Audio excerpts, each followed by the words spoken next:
नमस्कार दोस्तों, मैं हूं पुनीत और आप सुन रहे हैं प्रोग्राम कम्युनिटी कलर्स रेडियो उड़ान पर। और इस वक्त बज चुके हैं रात के 9, दिन शुक्रवार, और कम्युनिटी कलर्स में आप सभी का हार्दिक स्वागत और अभिनंदन है। कम्युनिटी कलर्स एक ऐसा प्रोग्राम जिसमें होती हैं डिसेबिलिटी न्यूज़ और साथ ही साथ होते हैं बहुत सारी इंफॉर्मेशंस, जानकारियाँ, सूचनाएँ और बहुत से नए नए सेगमेंट्स भी। फ़िलहाल न्यूज़ बुलेटिन आप प्रोग्राम कम्युनिटी कलर्स में सुनते हैं जिसमें होती हैं डिसेबिलिटी न्यूज़, और बहुत जल्द हम आपके लिए कोई ना कोई नया सेगमेंट लेकर हाजिर हो जाएंगे प्रोग्राम में। हमारा प्रोग्राम कम्युनिटी कलर्स आप बहुत पसंद करते हैं, प्रोग्राम को बहुत प्यार देते हैं, हम आपके इसके लिए तहे दिल से शुक्रगुजार हैं।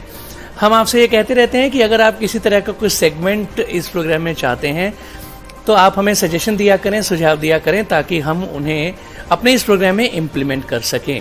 बहरहाल रेडियो उड़ान सुनने के लिए आप हमारी वेबसाइट विजिट कर सकते हैं www.radioudan.com, जहां पर हमारे वेब पेज पर भी प्ले बटन प्रेस करके आप रेडियो उड़ान सुन सकते हैं। और वैसे प्ले स्टोर और ऐप स्टोर दोनों पर हमारी ऐप्स अवेलेबल हैं, और बहुत सारे थर्ड पार्टी प्लेटफॉर्म्स पर जैसे गूगल और एलेक्सा, एप्पल और यहाँ तक कि रिनोवा म्यूजिक पर भी हमारी रेडियो उड़ान स्ट्रीमिंग अवेलेबल है, और ट्यून इन पर भी आप रेडियो उड़ान सुन सकते हैं।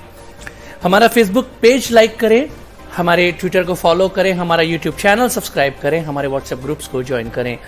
प्रोग्राम कम्युनिटी कलर्स आप सुन रहे हैं मेरे यानी पुनीत के साथ। बिना देर किए सबसे पहले आइए सुन लेते हैं न्यूज हेडलाइंस। दिव्यांगजन विभाग द्वारा बैंकिंग तथा बैंकिंग प्रक्रिया को सुगम्य बनाने के लिए मांगे गए सुझाव। बताएंगे आपको एक ऐसी इलेक्ट्रिक व्हीलचेयर के बारे में जिसका निर्माण किया है IIT मद्रास ने। कम्युनिटी कलर्स में आज जानिए पुणे के मशहूर रेस्टोरेंट तेरासिने के बारे में। UGC ने कहा विभिन्न विश्वविद्यालयों की प्रवेश परीक्षाओं में बैठने का झंझट होगा खत्म, नेट स्कोर से PhD में दाखिले का लाभ।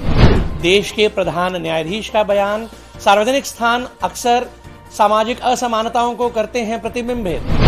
बिहार की राजधानी पटना में दो पक्षों के बीच भिड़ंत, गोलीबारी, खून खराबा। UGC का निर्देश, बिहार सहित सभी विश्वविद्यालयों में दिव्यांग छात्रों के लिए शिक्षा के लिए अनुकूल वातावरण हो तैयार। पटना के जयप्रकाश नारायण अंतर्राष्ट्रीय हवाई अड्डे पर एम्बुलिफ्ट की सुविधा शुरू, दिव्यांग बुजुर्गों तथा स्ट्रेचर पर यात्रा करने वाले यात्रियों को होगा लाभ। लोकसभा चुनावों को और अधिक समावेशी बनाने के लिए राज्यसभा में मनोनीत हो दिव्यांग प्रतिनिधि। न्यूज हेडलाइंस के बाद बारी डिटेल्ड न्यूज बुलेटिन की, लेकिन उससे पहले छोटा सा ब्रेक के बाद वापस आएंगे। सुनते रहिए programme community colours only on radio Udaan, a flight of life.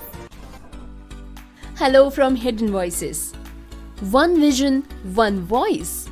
And that has led to more than 1,000 hidden voices getting together to empower visually impaired and economically challenged children and adults across India by opening up the world of books to them. Hidden Voices is a unique reading charity founded by Ms. Devi Krishna and co-founded by Ms. Maitreyi Rajdev on 28 April 2019.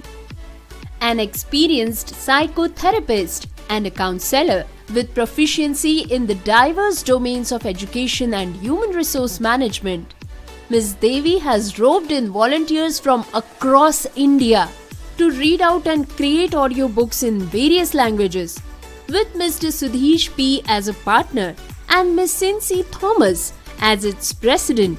Hidden Voices now has a total of more than 1,500 in-house readers and is linked with many clubs from JNU, Pune and South India, which gives it more than 3,000 readers.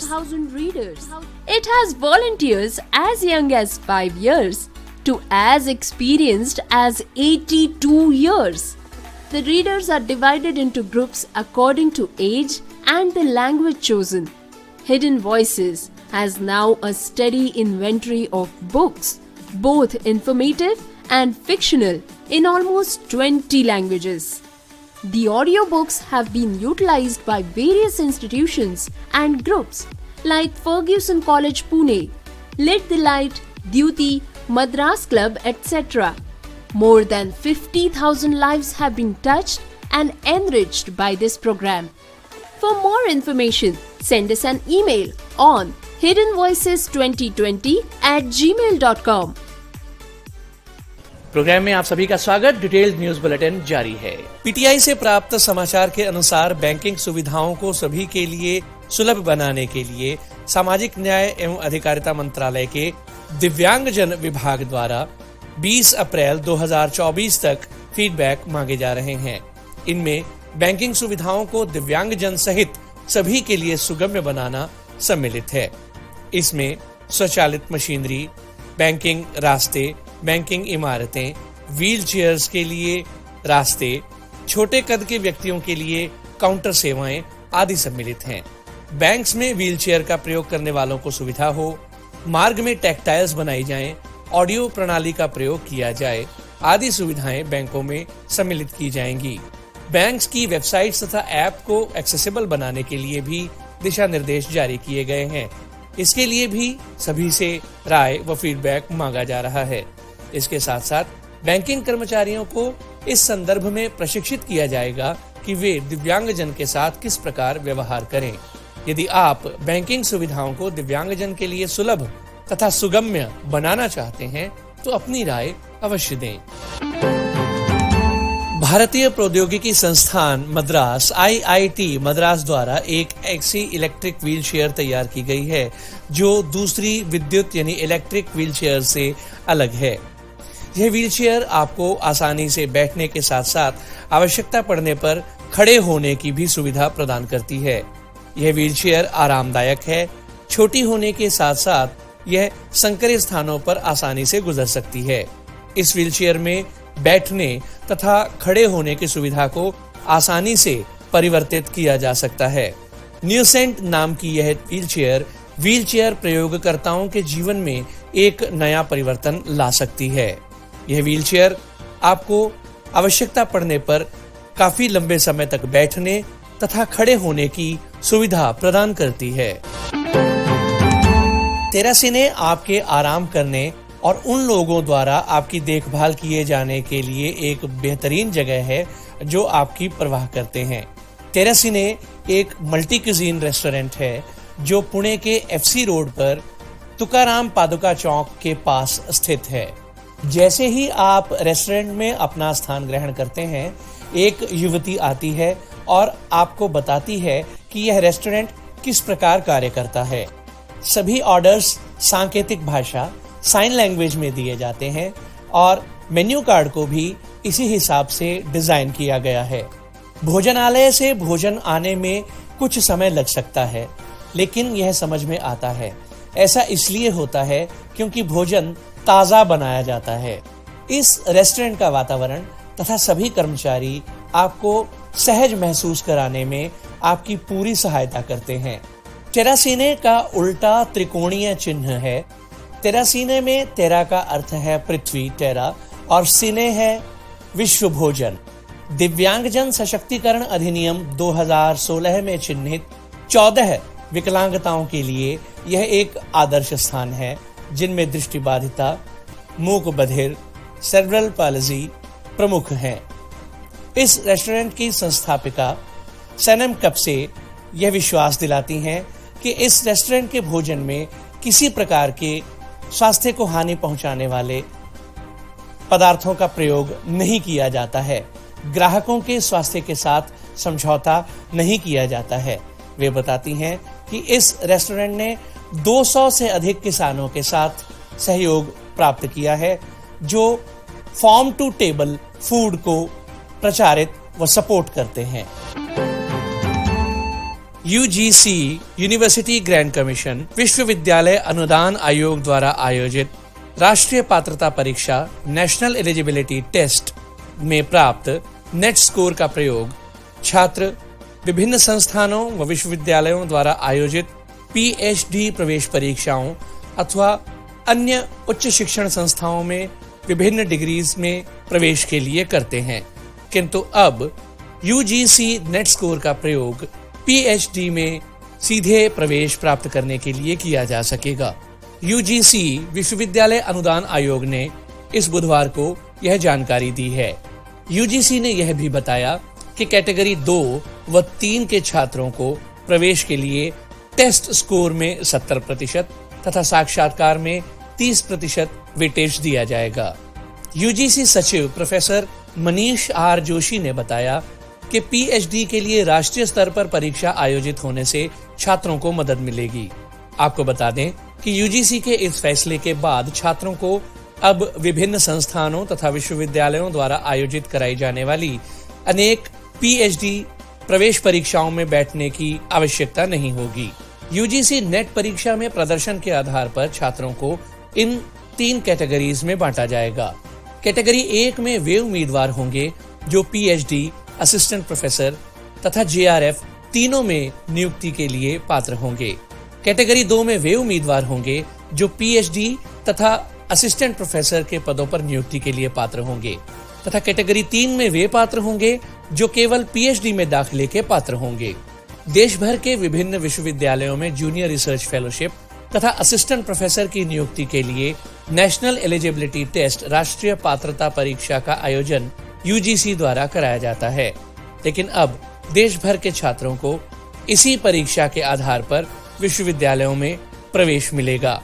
अर्थात अब छात्रों को PhD में दाखिले भी UGC net score के आधार पर ही मिलेंगे। कैटेगरी 2 व 3 के छात्रों के लिए पीएचडी में प्रवेश के लिए नेट स्कोर 1 वर्ष के लिए मान्य होगा। यूजीसी सचिव प्रोफेसर मनीष आर जोशी ने बताया कि देश भर के छात्रों के लिए एक ही पीएचडी प्रवेश परीक्षा आयोजित होने से उन्हें मदद मिलेगी। राष्ट्रीय शिक्षा नीति 2020 नेशनल एजुकेशन पॉलिसी 2020 लागू करने के लिए यूजीसी नेट परीक्षा राष्ट्रीय पात्रता परीक्षा की समीक्षा के लिए आयोग का गठन किया गया था। 13 मार्च को हुई बैठक में समिति से प्राप्त सिफारिशों के अनुसार अब देश भर के छात्र एक ही प्रवेश परीक्षा से पीएचडी में नेट स्कोर का प्रयोग करते हुए दाखिला हासिल कर सकेंगे। पीएचडी प्रवेश के लिए अंकों के प्रयोग को यूजीसी नेट स्कोर के परिणाम के साथ प्रतिशत में घोषित किया जाएगा। देश भर के अनेक विश्वविद्यालय समय से पीजीटी प्रवेश परीक्षा नहीं करा पा रहे हैं। यदि इस प्रकार की व्यवस्था की जाती है तो वर्ष भर में 2 बार छात्रों को राष्ट्रीय प्रवेश परीक्षा में बैठने का अवसर मिलेगा, जिसमें प्राप्त नेट स्कोर के आधार पर छात्र पीएचडी के लिए पात्र होंगे। ऐसा करने से छात्रों को विभिन्न विश्वविद्यालयों की परीक्षाओं में बैठने से मुक्ति मिल जाएगी। इस तरह छात्रों का रुख यूजीसी नेट एग्जाम, यूजीसी राष्ट्रीय पात्रता परीक्षा की तरफ होगा और विभिन्न विश्वविद्यालयों को भी इस प्रकार की प्रवेश परीक्षाएं आयोजित कराने के झंझट से मुक्ति मिलेगी। इस संदर्भ में यदि वर्तमान व्यवस्था की बात की जाए तो वर्तमान समय में यूजीसी में पीएचडी प्रवेश के लिए 2 श्रेणियां हैं। पहली यूजीसी नेट तथा जेआरएफ क्वालिफाई, जिसके तहत यूजीसी नेट, जेआरएफ तथा असिस्टेंट प्रोफेसर की नियुक्ति होती है, तथा दूसरी यूजीसी नेट द्वारा असिस्टेंट प्रोफेसर की नियुक्ति के लिए राष्ट्रीय पात्रता परीक्षा। विभिन्न विद्यालयों में पीएचडी परीक्षा के लिए जेआरएफ क्वालिफाइड छात्रों को 5 वर्ष की फेलोशिप प्रदान की जाती है तथा विश्वविद्यालय भी जेआरएफ छात्रों को प्रवेश परीक्षा में विश्वविद्यालय भी जेआरएफ क्वालिफाइड छात्रों को पीएचडी में वरीयता देते हैं तथा दूसरे केवल नेट क्वालिफाइड छात्रों को विभिन्न विश्वविद्यालयों द्वारा आयोजित पीएचडी एंट्रेंस टेस्ट का इंतजार करना पड़ता है। प्रधान न्यायाधीश डी.वाई. चंद्रचूड़ ने बुधवार को कहा कि सार्वजनिक स्थान अक्सर समाज में मौजूद असमानताओं को प्रतिबिंबित करते हैं।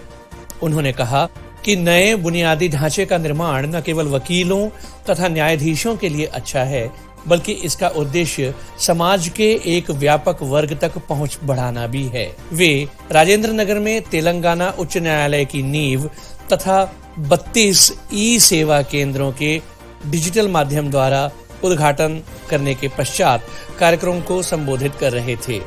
उन्होंने कहा कि बुनियादी ढांचे का निर्माण समाज के विभिन्न समुदायों तथा वर्गों को मुख्य धारा में लाने में महत्वपूर्ण भूमिका निभाता है, जिन्हें परंपरागत रूप से न्यायिक प्रक्रिया से बाहर रखा गया है।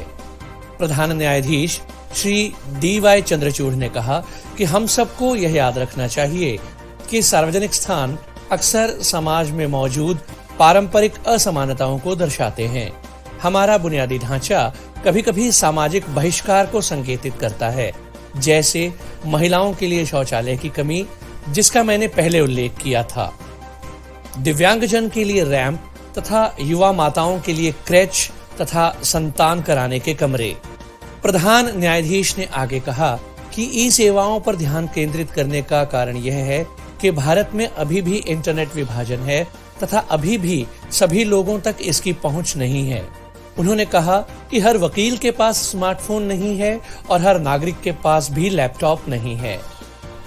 न्यायमूर्ति श्री चंद्रचूड़ ने कहा कि दिव्यांगजन अनुकूल पार्किंग की अनुपस्थिति यह बताती है कि अदालतें दिव्यांगों के लिए नहीं है अथवा उन्हें न्याय प्राप्ति के लिए अतिरिक्त बाधाओं को दूर करना होगा।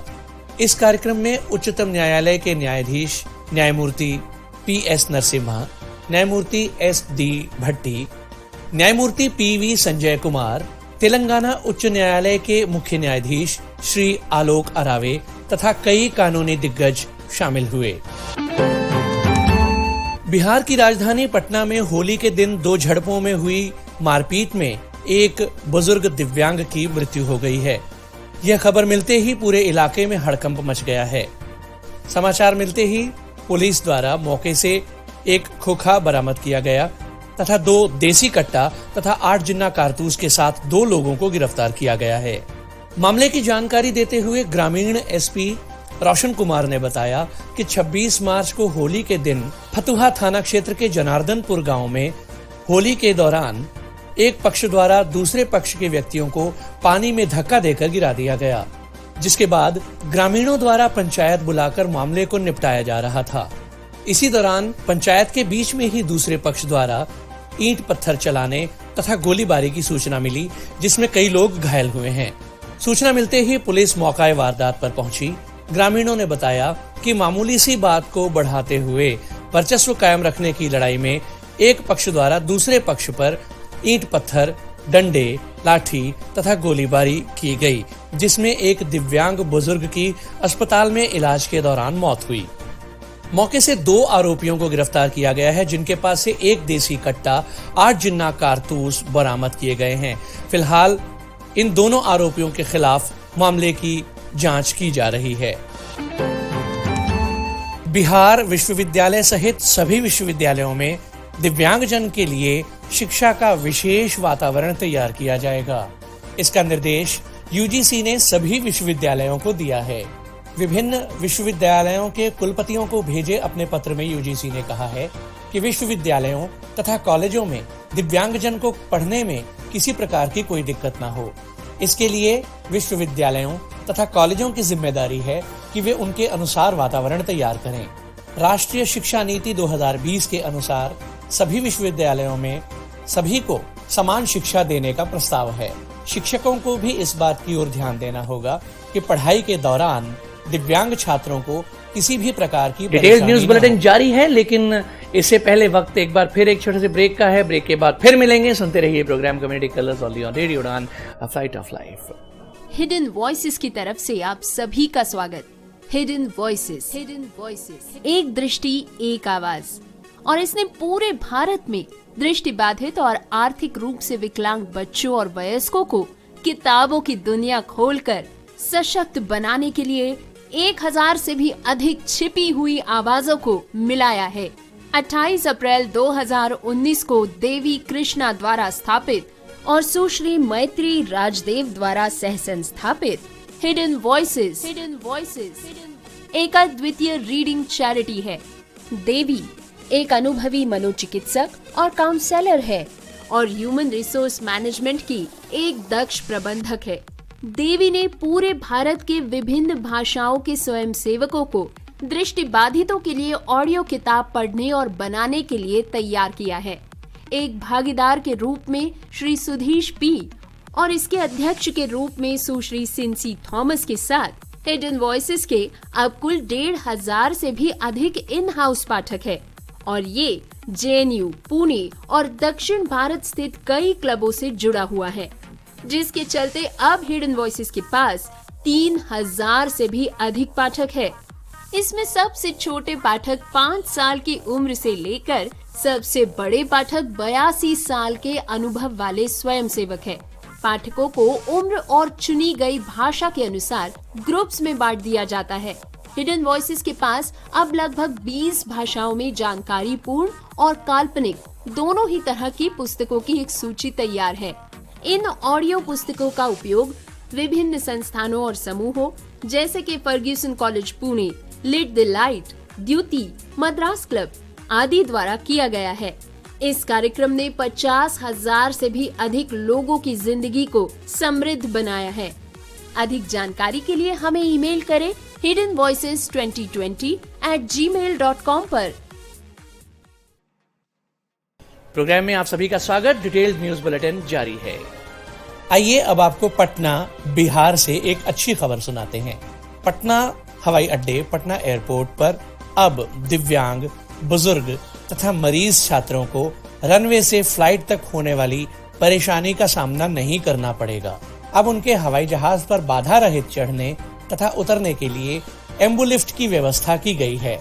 भारतीय विमान पतन प्राधिकरण द्वारा ऑपरेटिंग एयरलाइंस को मामूली शुल्क टोकन पर यह सुविधा प्रदान की जा रही है। पटना के जयप्रकाश नारायण हवाई अड्डे पर एम्बुलिफ्ट की इस सुविधा का प्रयोग सामान्य यात्री GST सहित महज 100 रुपए अदा कर सकते हैं। AI के महाप्रबंधक इंजीनियरिंग परियोजना KS विजयन ने बताया कि भारत सरकार द्वारा शुरू किए गए सुगम्यता अभियान के तहत इन एम्बुलिफ्ट्स को उन हवाई अड्डों पर खरीदा गया है जहां पर एयरोब्रिज की सुविधा नहीं है। इसका सीधा लाभ दिव्यांग यात्रियों, व्हीलचेयर प्रयोगकर्ताओं तथा स्ट्रेचर पर यात्रा करने वाले यात्रियों को मिलेगा।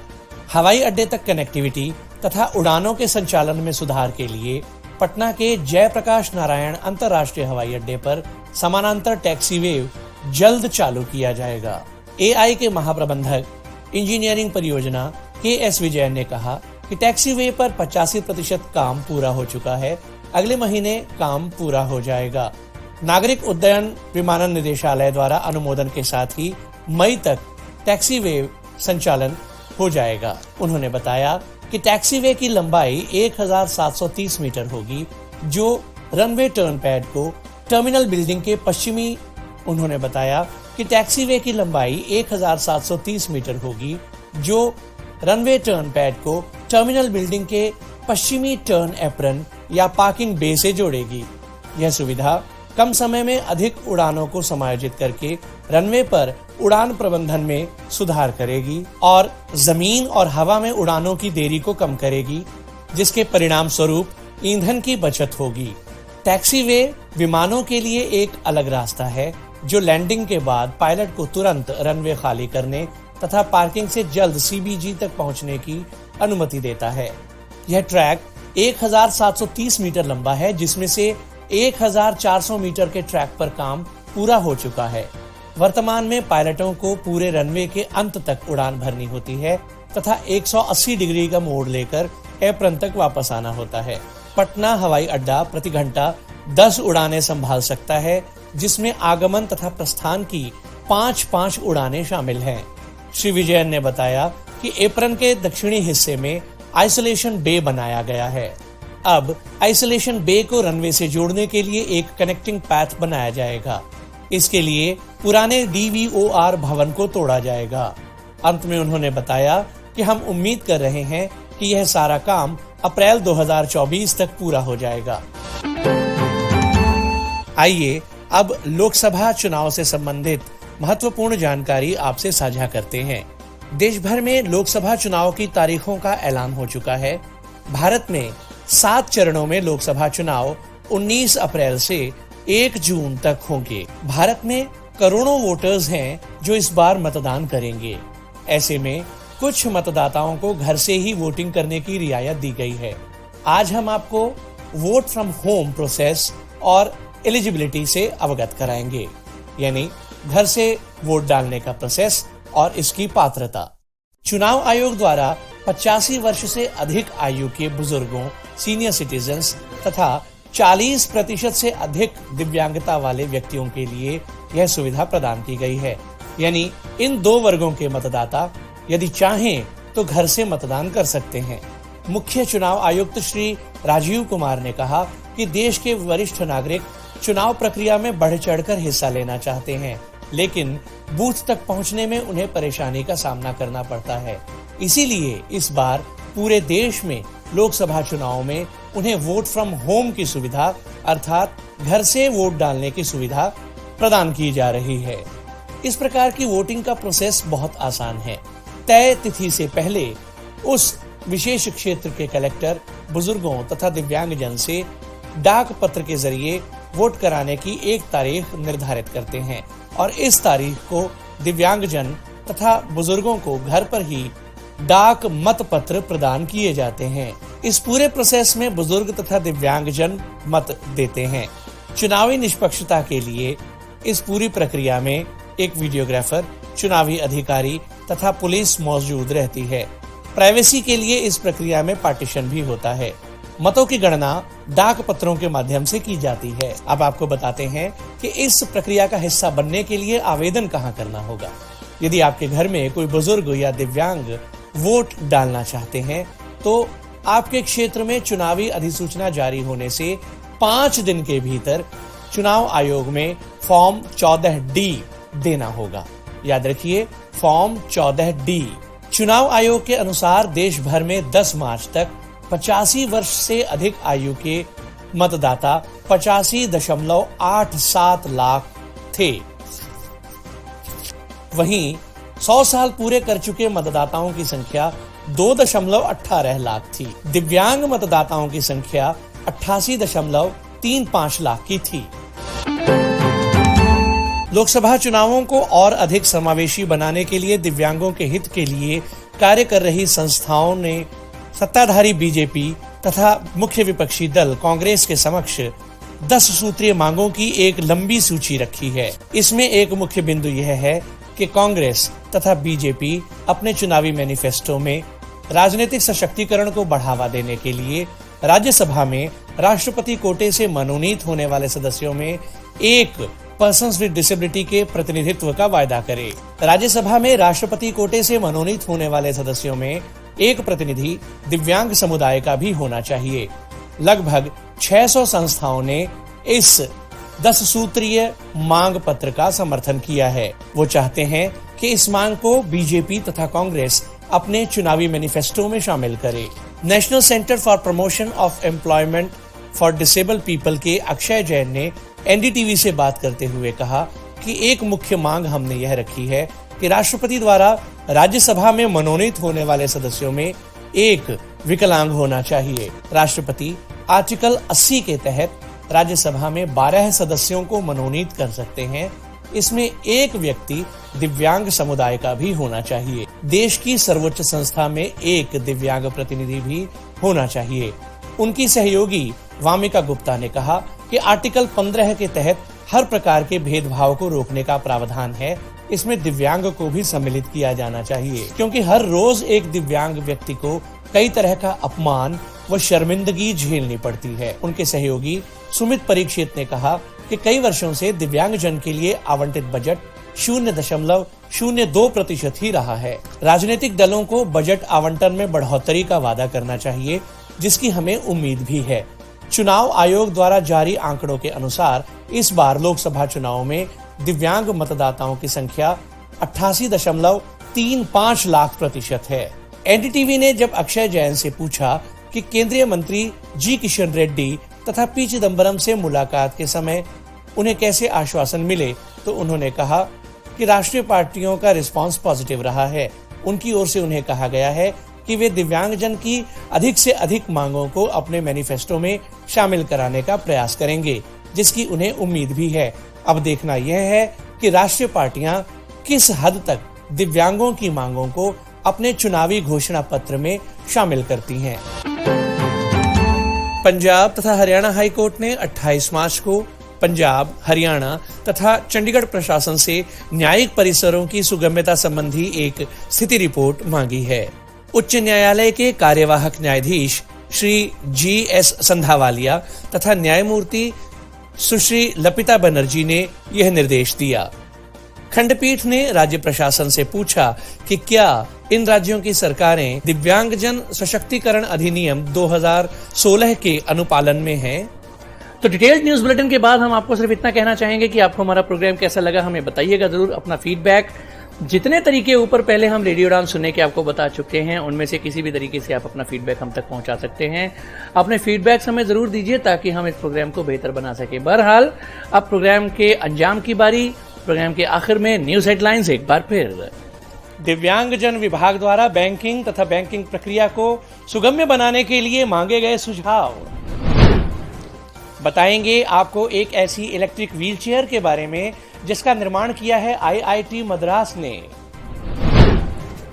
कम्युनिटी कलर्स में आज जानिए पुणे के मशहूर रेस्टोरेंट तेरासिने के बारे में। यूजीसी ने कहा विभिन्न विश्वविद्यालयों की प्रवेश परीक्षाओं में बैठने का झंझट होगा खत्म, नेट स्कोर से पीएचडी में दाखिले का लाभ। देश के प्रधान न्यायाधीश का बयान, सार्वजनिक स्थान अक्सर सामाजिक असमानताओं को करते हैं प्रतिबिंबित। बिहार की राजधानी पटना में दो पक्षों के बीच भिड़ंत, गोलीबारी, खून खराबा।